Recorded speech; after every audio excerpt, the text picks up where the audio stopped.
Halo, selamat malam pemirsa. One on One menjumpai Anda selama 1 jam ke depan. Tamu kita malam hari ini adalah tamu yang spesial pemirsa dan sangat inspiratif sekali. Memulai perjalanan karirnya dari nol, dari bawah. Bukan anak siapa-siapa, tidak punya privilege, bahkan di awal kehidupannya cukup berat. Pernah tidur di masjid, kemudian pernah jadi kondektur, pernah jadi supir angkot, tapi berkat kegigihannya kemudian berhasil masuk sebuah universitas dan mendapatkan pekerjaan yang baik hingga akhirnya menjadi seorang pengusaha. Dan saat ini pun ia dikenal sebagai Menteri SDM dan juga orang nomor 1 ataupun sebagai Ketua Umum Partai Golkar. Bersama saya saat ini sudah ada Bapak Bahlil Lahadalia. Selamat malam Pak Bahlil. Malam Mbak Tisa, Apa Assalamualaikum. kabar? Waalaikumsalam. Wah, baik.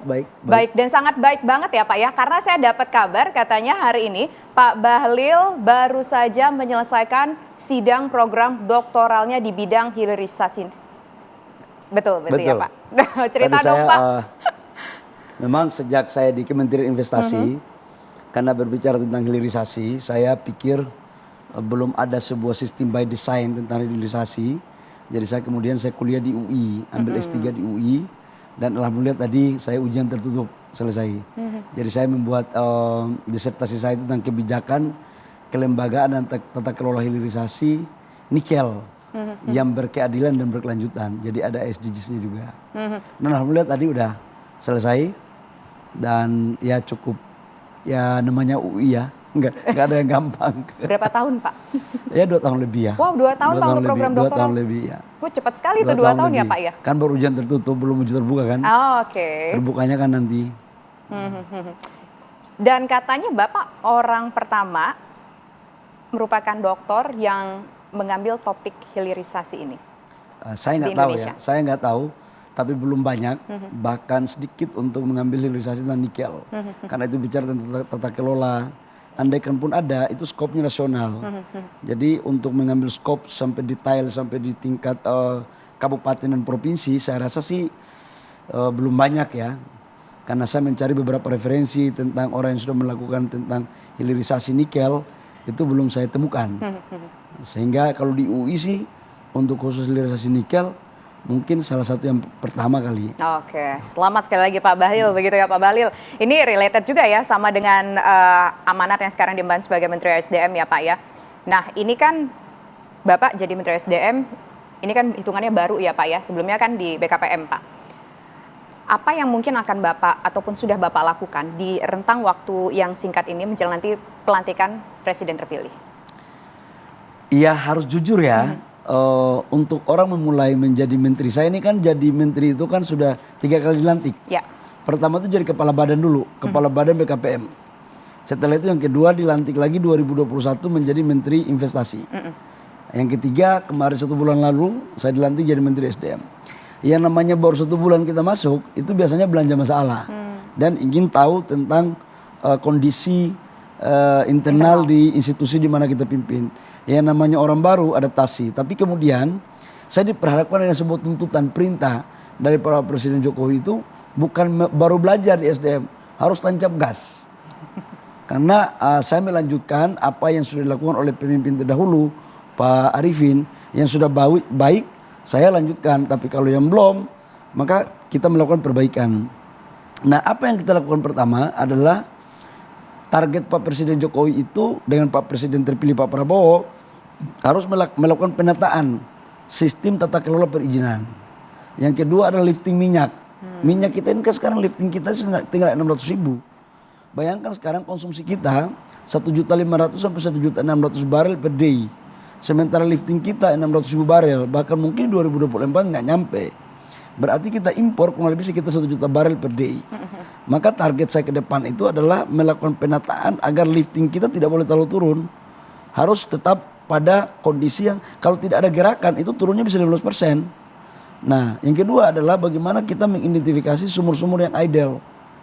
Yang ketiga adalah sumur-sumur yang ada itu harus diintervensi lewat teknologi agar produktivitasnya bisa naik. Contoh salah satu diantaranya EOR di Riau itu akan dilakukan seperti itu dengan Pertamina. Nah, di samping itu memang kita harus mampu melakukan percepatan perizinan. Orang membangun izin eksplorasi minyak dan gas itu butuh 300 lebih izin. bayangkan kalau izinnya 1 hari 1 tahun baru urus izin 1. Tapi kalau 1 izin bisa selesaikan 3 hari, berarti 3 tahun hanya buat izin. Jadi bayangkan ketidakefektivitas kita dalam melakukan penataan terhadap hulu migas. Itu satu.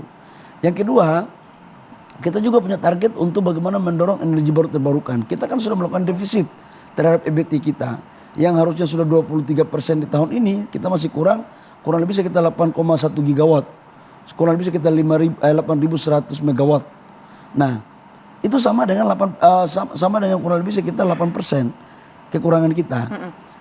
Kemudian di Minerba, ya Mbak tahu sendiri karena banyak juga keluhan dari pengusaha, tapi perlahan-lahan kita mulai menata. Dan saya pikir ke depan kita harus mampu meningkatkan lifting, kita meningkatkan pendapatan PNBP kita.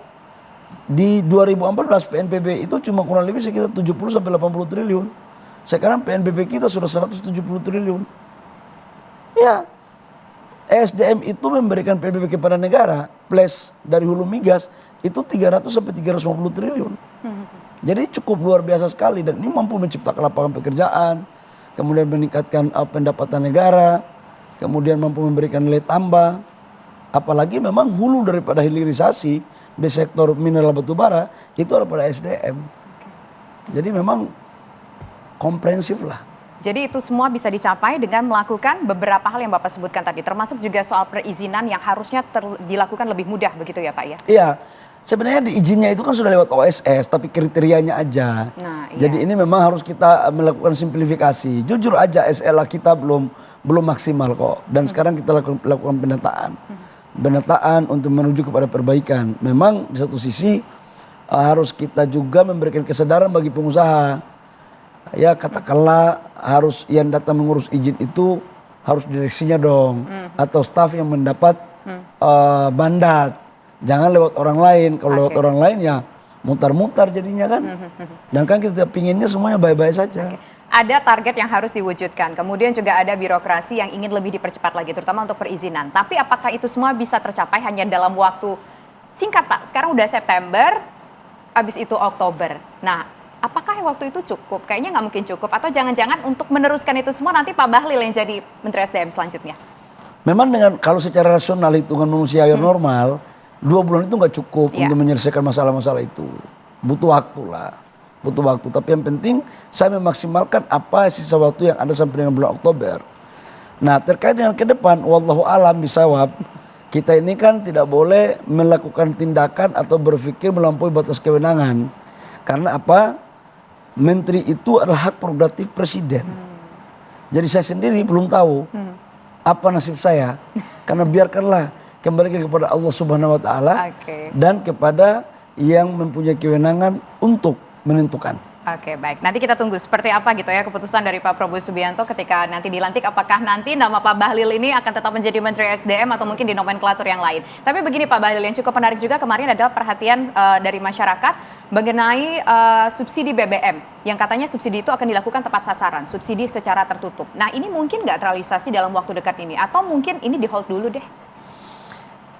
Sampai dengan hari ini, kami dari Kementerian SDM tetap mempelajari tentang strategi dan syarat kriteria dalam menentukan subsidi yang tepat sasaran.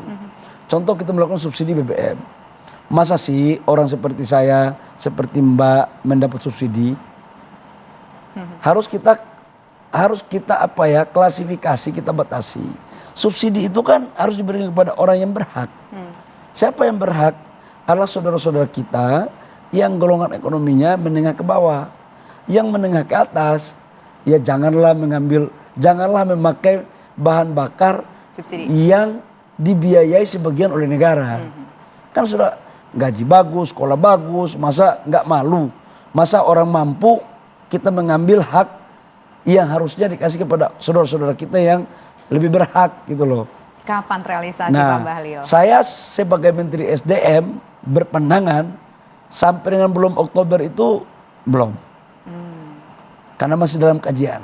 Sampai dengan bulan Oktober belum. Berarti kemungkinan bukan sebelum pelantikan presiden yang baru. Diterjemahkan sendiri aja. pemirsa yang menerjemahkan begitu ya Pak Bahlil ya. Nah Pak Bahlil, ini juga ada sebuah informasi yang cukup menarik bahwa ada rencana ormas itu diperbolehkan untuk mengelola katakanlah tambang minyak ataupun mungkin sumber daya alam kita. Ini akan seperti apa pengelolaan tambang yang diberikan kepada ormas ini? Apakah betul nanti NU dan Muhammadiyah saja yang dapat atau mungkin semua nanti terbuka untuk siapapun ormas?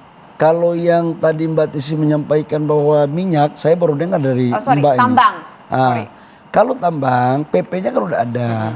Bahwa ormas keagamaan itu diberikan terhadap izin-izin PKP 2B, ex-relinquished daripada PKP 2B. Nah hasil relinquished itulah yang akan diserahkan kepada organisasi-organisasi masyarakat keagamaan. Seperti NU, Muhammadiyah, dan organisasi tidak hanya di Islam. Di semua agama, Kristen, Buddha, Hindu, itu akan diberikan opsi bagi yang mau. Karena ada juga yang nggak mau. Jadi negara tidak bisa juga memaksa bagi yang nggak mau. Nah sifatnya kan kita memberikan apa ya? Ya ini kan diberikan atas dasar aspirasi dari kelompok-kelompok masyarakat itu. Ketika Pak Jokowi ke daerah memohon, katanya kalau jangan dikasih tambang itu ke asing terus, jangan ke pengusaha besar terus, kami juga bisa. Begitu kita kasih kepada organisasi kemasyarakatan keagamaan. Yang baru mau mana Pak? Apakah NU sama Muhammadiyah NU, aja? Muhammadiyah ada beberapa juga sih.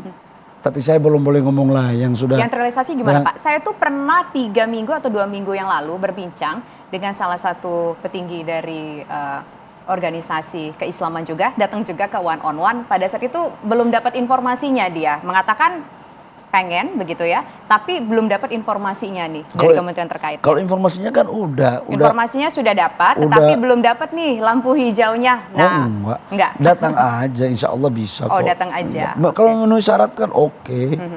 Kalau memenuhi syarat oke lah, gitu kan. Oke, baik. Insya Allah oke. Oke, insya Allah oke ya Pak ya. Baik, pemirsa, perbincangan akan kita lanjutkan. Tetaplah bersama kami di One on One.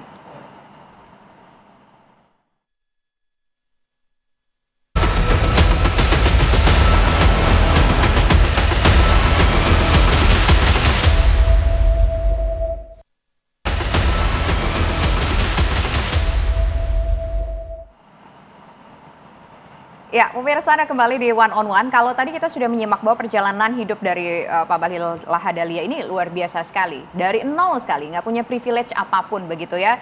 Dari nobody menjadi somebody. Sampai sekarang kita tahu bahwa beliau menjadi seorang Menteri SDM dan juga Ketua Umum Partai Golkar. Pernah kebayang nggak sih Pak akan berada di posisi ini? Mbak Tesi, saya itu orang kampung. Sekolah saya juga di kampung. Saya tidak pernah bercita-cita untuk harus jadi menteri, apalagi ketua umum Golkar. Ketua umum HIPMI aja nggak pernah bercita-cita. Jadi hidup saya itu berproses aja, air mengalir. Karena saya hidupnya susah, apa aja saya kerjain. Bagi saya bukan persoalan saya harus jadi apa, tapi saya harus mempersiapkan diri untuk jadi apa saja. Jadi saya sejak sekolah memang ya cari duit sendiri, ya berorganisasi. Sejak dari tingkat SLTA sudah di OSIS, di kampus saya ketua senat, aktif di KNPI, aktif di HMI.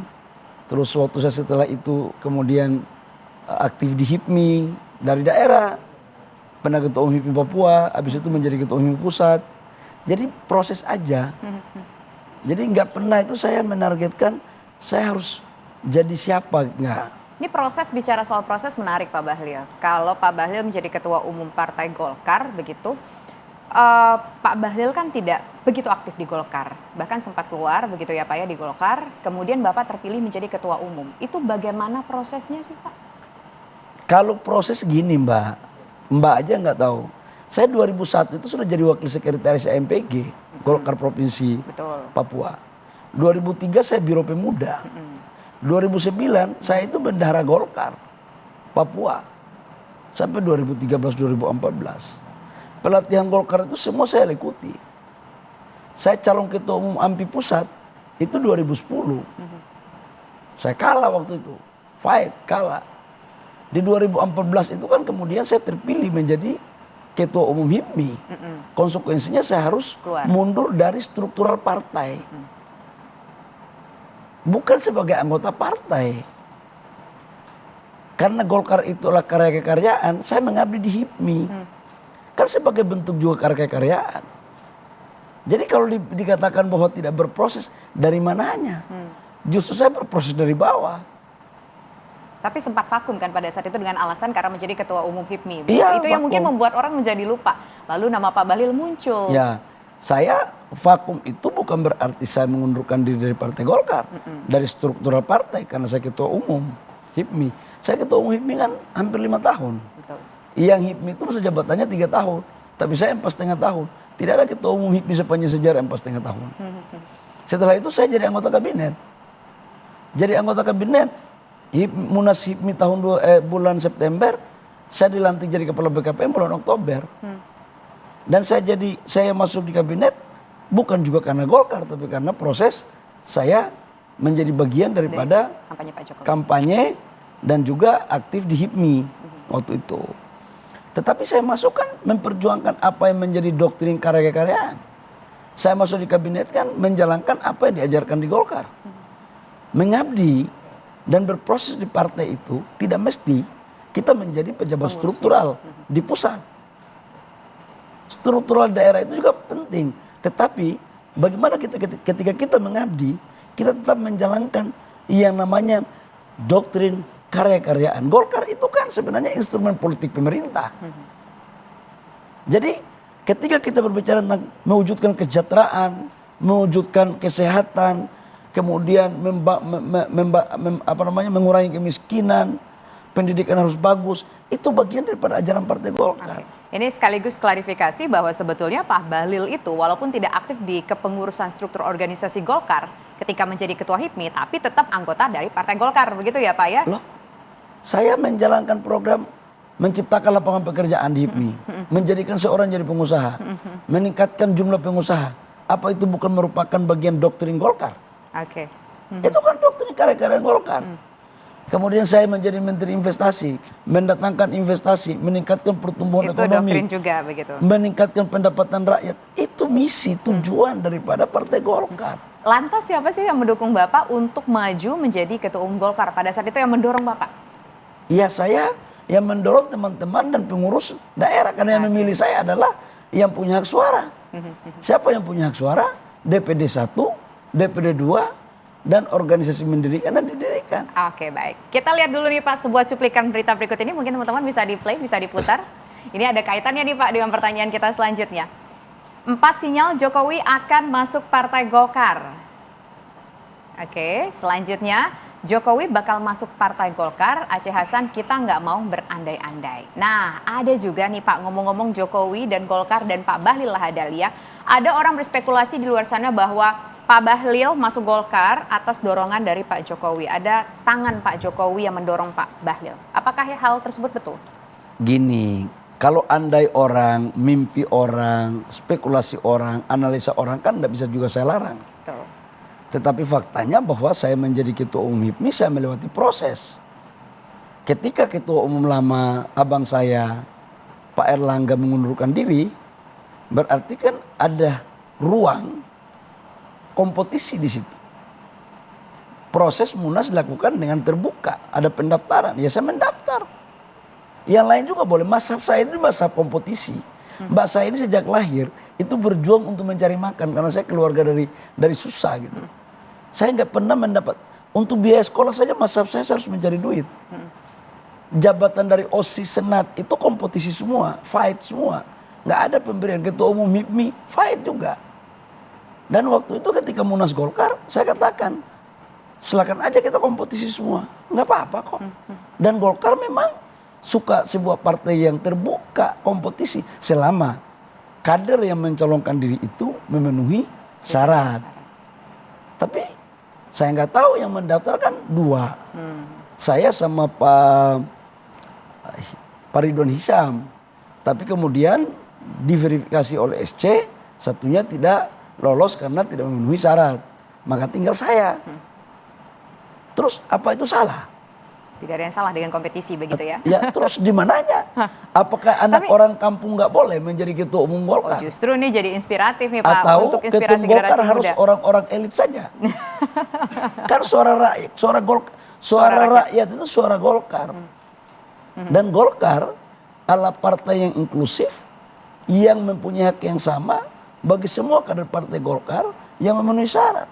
Dan inilah sebuah transformasi Golkar yang luar biasa. Menurut saya ini sebuah transformasi yang luar biasa. Artinya hari ini semua kader Golkar dimanapun berada, di pelosok-pelosok desa, dari Aceh sampai Papua, itu sudah mempunyai bayangan bahwa siapapun boleh untuk menjadi ketua umum Golkar selama dia mengikuti proses, PDLT-nya bagus, punya kesempatan, dan satu lagi jangan lupa, manusia boleh berencana, Tuhan yang menentukan. tapi Tuhan yang menentukan. Nah, ngomong-ngomong Pak Jokowi lagi nih Pak, soal informasi yang tadi kita baca di layar kaca tadi, apa betul Pak Jokowi mau masuk Partai Golkar, Pak? Saya tidak pernah mendengar itu ya. Dalam berbagai diskusi, omongan ringan, bahwa Bapak Presiden Jokowi itu adalah tokoh bangsa. Beliau itu mengayomi semua partai. Semua partai beliau mengayomi selama dibutuhkan pendapatnya. Dan sampai hari ini nggak ada. Waktu saya mau jadi ketua umum kan sebelumnya dikabarkan bahwa Presiden Jokowi yang pingin jadi ketua umum Golkar kan begitu ada di beberapa media. Padahal itu kan nggak benar. Setelah itu lagi muncul lagi rumor bahwa Presiden Jokowi yang akan jadi ketua Dewan Pembina. Itu juga nggak benar karena ketua Dewan Pembinanya kan Pak Agus. Tapi kalau doa orang begitu terus, jangan-jangan doa orang itu dijawab oleh Allah, itu bisa-bisa itu. Ada 40 orang aja yang ngomong ya Pak ya? Hati-hati itu. Karena bukan maunya Pak Jokowi, doa orang kan. Hati-hati loh, Allah kalau ijabah doanya, itu kan. Dan bagi Golkar kalau itu terjadi, ya alhamdulillah. Oke, Golkar menyambut positif, menyambut baik itu dong. Bukan hanya Pak Presiden, semua rakyat Indonesia ketika menyampaikan keinginannya untuk maju, untuk masuk menjadi keluarga besar dan kader partai, Golkar alhamdulillah. Mbak Tesi gimana? Sudah di partai mana? Boleh masuk Golkar sekarang? Waduh Pak, saya wartawan Pak, saya jurnalis Pak. Itu. Oke, Pak Bahlil. Ini ketua umum loh yang langsung meminta. Saya tanya dulu di belakang Pak, serem nih Pak. Udah kita lanjut dulu Pak, jangan saya diwawancarain Pak. Pak Bahlil, kemudian apa program Bapak ketika nanti sudah terpilih menjadi ketua umum Golkar, ke depannya apa yang akan dilakukan? Program Golkar, program sebuah partai itu akan bisa kita rancang dengan baik ketika kita melihat kondisi objektif pasar dan kebutuhan. Siapa pasar? Rakyat. Pemilu 2029, jumlah pemilih di usia 17 tahun sampai 50 tahun itu mencapai 73%. Artinya Golkar akan mencari simpati untuk merebut suara mayoritas itu. Konsekuensinya apa? Kita harus melihat tentang apa yang dibutuhkan oleh rakyat mayoritas. Program-program anak-anak muda. Golkar tidak hanya sebagai partai peserta pemilu, tapi dia menjadi sebuah agen pembaharuan, baik dalam konteks demokrasi maupun dalam konteks mewujudkan cita-cita proklamasi. Kepentingan-kepentingan rakyat harus disuarakan oleh Partai Golkar. Saya dulu waktu di mahasiswa, Mbak, itu melihat di TV, di layar TV, beda kalau anggota DPR dari Partai Golkar dengan anggota DPR yang bukan dari Partai Golkar. Bedanya? Dialektikanya bagus, konstruktif berpikirnya bagus, retorikanya bagus, dan selalu mengambil inisiasi untuk melahirkan gagasan-gagasan kekinian untuk perbaikan bangsa. Sudah barang tentu, saya sebagai ketua umum baru mempunyai mimpi itu. Fraksi sebagai perpanjangan tangan daripada partai harus mampu memainkan peran konstruktif, produktif dalam mendukung kebijakan Pak Presiden Prabowo dan Wakil Presiden Mas Gibran. Itu sebagai konsekuensi daripada partai koalisi pendukung. Yang kedua adalah kita juga harus mampu memposisikan diri sebagai benteng pertahanan utama dalam mencegah terjadinya sesuatu baik dari internal maupun dari eksternal yang mengarah kepada Pak Prabowo. Jadi kita tetap menjaga itu. Karena bagi kami Pak Prabowo itu betul ketua umum Gerindra. Tapi beliau sebelum ketua umum Gerindra, beliaulah kader Partai Golkar. tidak salah kemudian kalau saya mengatakan bahwa presiden terpilih Pak Prabowo Subianto merupakan anak kandung daripada Partai Golkar. Kewajiban Partai Golkar adalah menjaga pemerintahan, mendukung pemerintahan Pak Prabowo sama Mas Gibran sampai dengan 5 tahun. Dan kalau itu bagus, ya kita pertimbangkan dan kita diskusikan. Apalagi kita menjadi koalisi yang baik. Oke. Nah, kalau target untuk pilkada gimana Pak? Bentar lagi yang pilkada sudah di depan mata Pak. Berapa target Golkar, kemudian daerah-daerah mana saja yang akan menjadi prioritas Golkar, targetnya di sini Golkar harus menang. Tapi nanti dijawab Pak, usaha jeda berikut. Kami kembali sesaat lagi.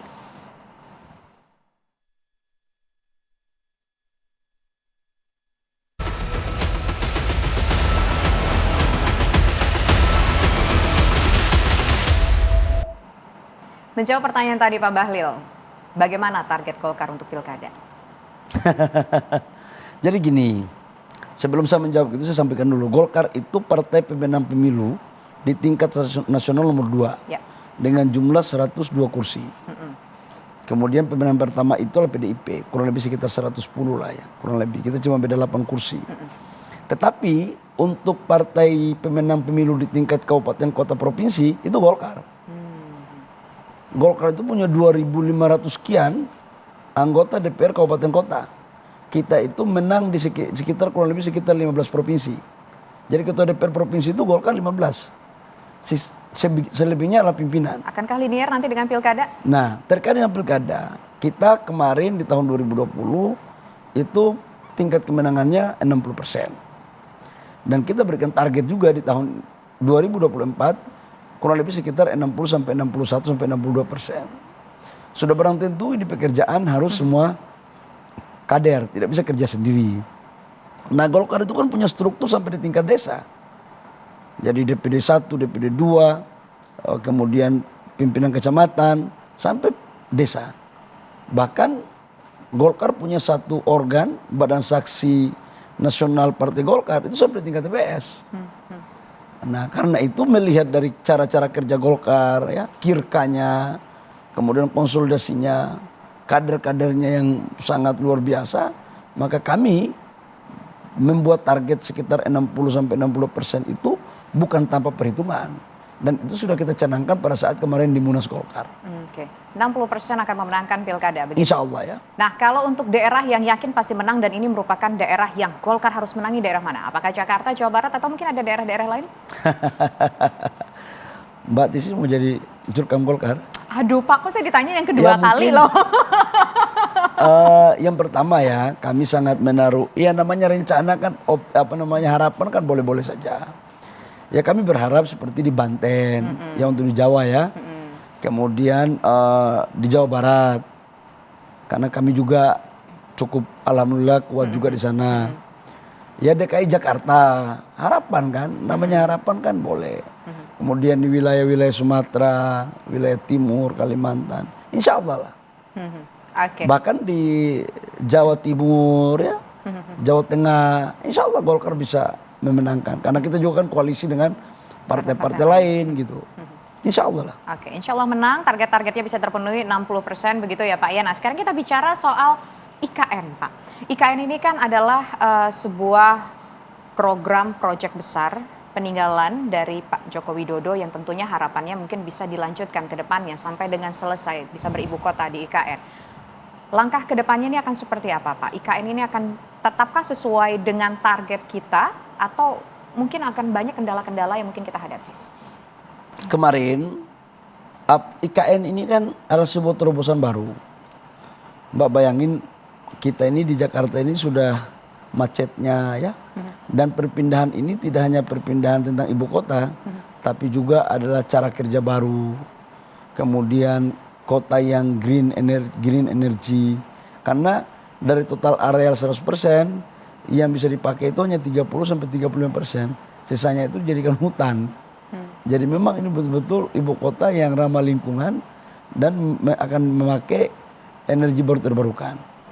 Dalam konteks pembangunannya kemarin pada saat rapat paripurna kabinet terakhir, Pak Prabowo sebagai presiden terpilih telah menyatakan di dalam rapat tersebut bahwa akan melanjutkan program IKN dengan memprioritaskan pembangunan fasilitas pemerintahan seperti legislatif, yudikatif. Nah yang lainnya fasilitas-fasilitas kantor atau infrastruktur dasar. Yang lainnya sudah tentu akan dibangun oleh swasta, baik swasta nasional maupun swasta asing. Nah inilah tugas pemerintah ke depan untuk bagaimana memberikan ruang mana yang menjadi tanggung jawab pemerintah, mana yang menjadi tanggung jawab investor, atau kita pasarkan kepada investor untuk mereka bangun. Dan ke depan saya yakin kota ini bagus. Saya yakin kota ini bagus. Tapi katanya investor mulai meloyo nih Pak untuk IKN, benar seperti itu? Kata siapa? Banyak orang yang mengatakan di luar investor katanya agak mikir-mikir ngeluarin duit. Saya kan kemarin kan Pak Jokowi kan groundbreaking juga tentang investasi dari luar negeri. Nah kemarin kan persoalan kepastian tanahnya kan yang belum selesai, tapi kan sekarang udah selesai, sudah diselesaikan oleh Pak Basuki. Jadi saya pikir nggak ada itu, akan jalan terus kok. Investor tetap bergairah Pak? Saya kan mantan Menteri Investasi. Betul. Jadi tahulah. Tapi tetap bergairah Pak ya? Mana ada investor yang nggak mau barang bagus. IRR-nya bagus, profitnya bagus, menjanjikan, ya insya Allah lah akan ada itu investor, baik dari dalam maupun luar negeri. Sudah berapa banyak Pak investor yang masuk sampai dengan detik ini Pak untuk IKN Pak? Oh, saya harus cek lagi ya. Saya sudah 1 bulan lebih tidak menjadi menteri investasi soalnya. Tidak up to date sekarang kan. Dengar-dengar tapi tetap banyak ya Pak. Jadi informasi mengatakan bahwa di luar sana kayaknya investor agak mulai kurang tertarik dengan IKN, itu tidak benar? Enggak benar. Mereka tetap bergairah untuk ikut serta membangun IKN. Bergairah. Tapi kondisi keuangan kita bagaimana Pak? Apakah kira-kira memadai untuk membantu? Ini kan ada beberapa tahap untuk tahap yang selanjutnya. Oh, nggak ada masalah, kan bertahap. Pembangunan itu kan bertahap. Total anggaran untuk IKN selama sampai selesai ya, itu kan ditargetkan 20 tahun, 15 sampai 20 tahun. Itu 500 triliun lebih. 20%-nya itu dari APBN. Selebihnya itu dari investasi. Jadi tidak mesti semuanya dibiayai oleh APBN. APBN itu hanya membiayai adalah infrastruktur dasar, kantor-kantor pemerintahan, termasuk yudikatif dan legislatif. Jadi saya pikir bertahap akan ke sana. Oke, ada kendala tidak Pak untuk IKN ini sebetulnya Pak? Nggak ada, sekarang kan tolnya udah hampir jadi, airportnya juga sudah, airport VIP-nya ya, yang cuma 15 menit dengan IKN juga udah jadi, kemarin Pak Presiden sudah mendarat. Relatif awal-awal adalah kendala, mana ada sih nggak kendala? Adalah, tapi berlahan-lahan kita urai untuk diselesaikan. Dan sekarang jauh lebih baik. Soal Kepresnya Pak, berarti nggak akan ditandatangani di zaman Pak Joko Widodo ya? Nanti saya cek ya, saya belum. Karena saya harus. Tapi mungkin nggak Pak ditandatanganin di era Pak Joko Widodo? Kalau yang itu saya belum bisa menjawab karena saya belum tanya ke Pak Presiden sama Pak Mensesnek. Jangan sampai saya menjawab di luar kewenangan saya atau sepengetahuan saya. Bahaya nanti saya. Oke, baik. Nanti perbincangan masih akan kami lanjutkan pemirsa, tetaplah bersama kami di One on One. Kami kembali sesaat lagi.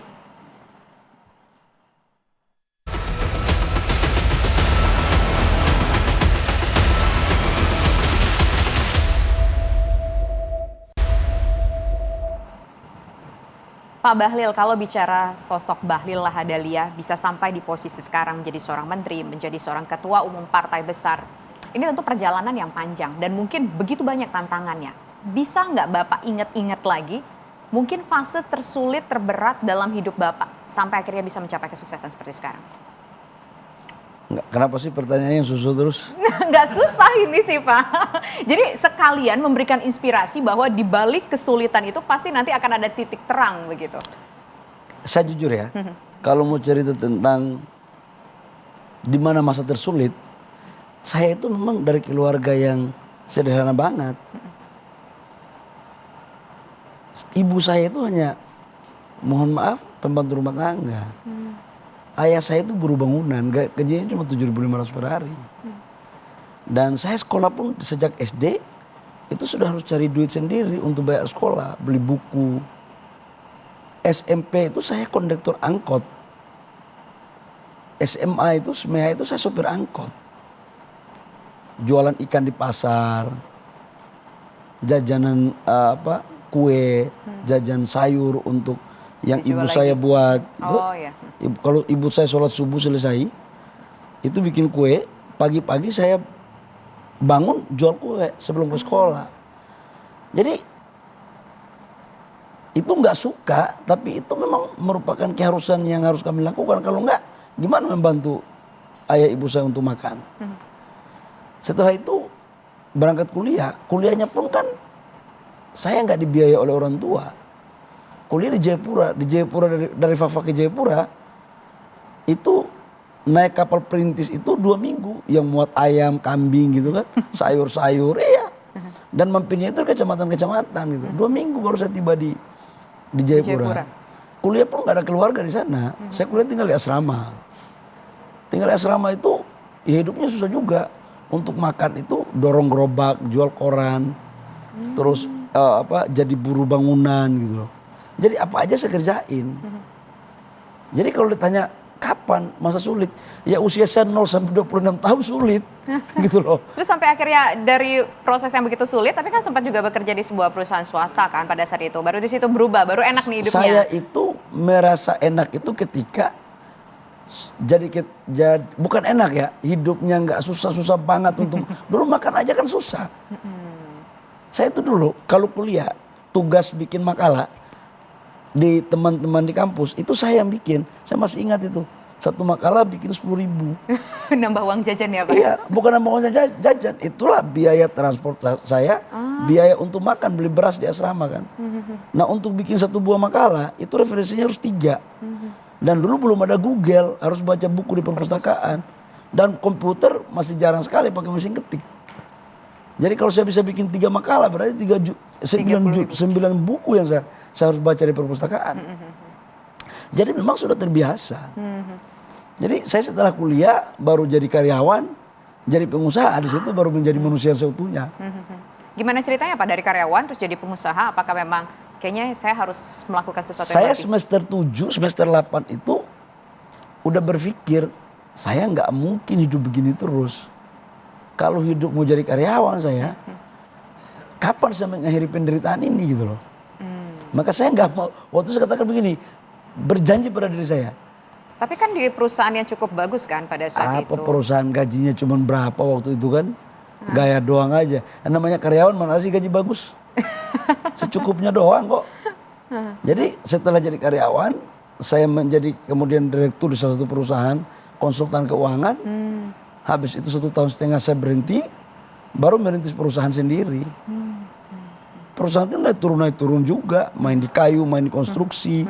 Habis itu baru main di tambang. Jadi naik turun juga.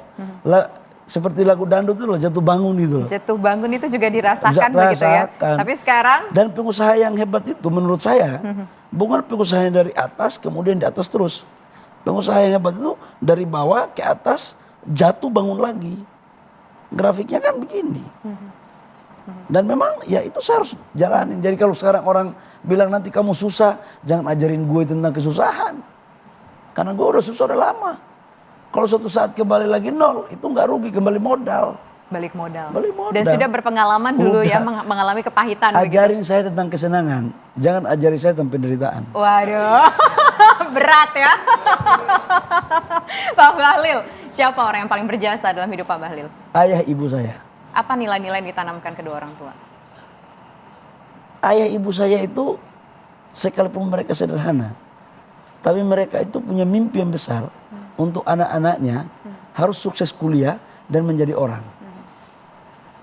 Nilai-nilai yang ditanamkan itu ayah ibu saya sekolahnya cuma sampai SMP. Tapi nilai-nilai yang diajarkan kepada saya dan adik dan kakak-kakak saya itu melampaui batas cara berpikir orang yang sekolah. Contoh, ayah saya pekerja keras, sakit pun dia bekerja. Saya sempat tanyain kenapa? Dia bilang jadi ayah, jadi suami harus bertanggung jawab. Sakit pun dia kerja.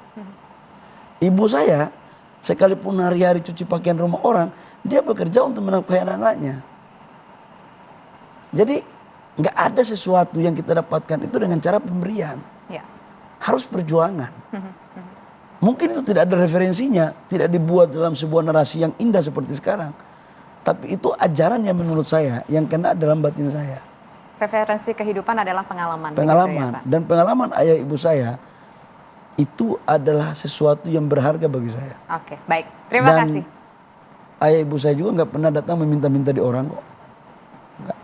Mereka selalu hidup mensyukuri apa yang mereka punya. Oke. Jadi saya begini, Ya sudah bekerja dan karena Allah aja.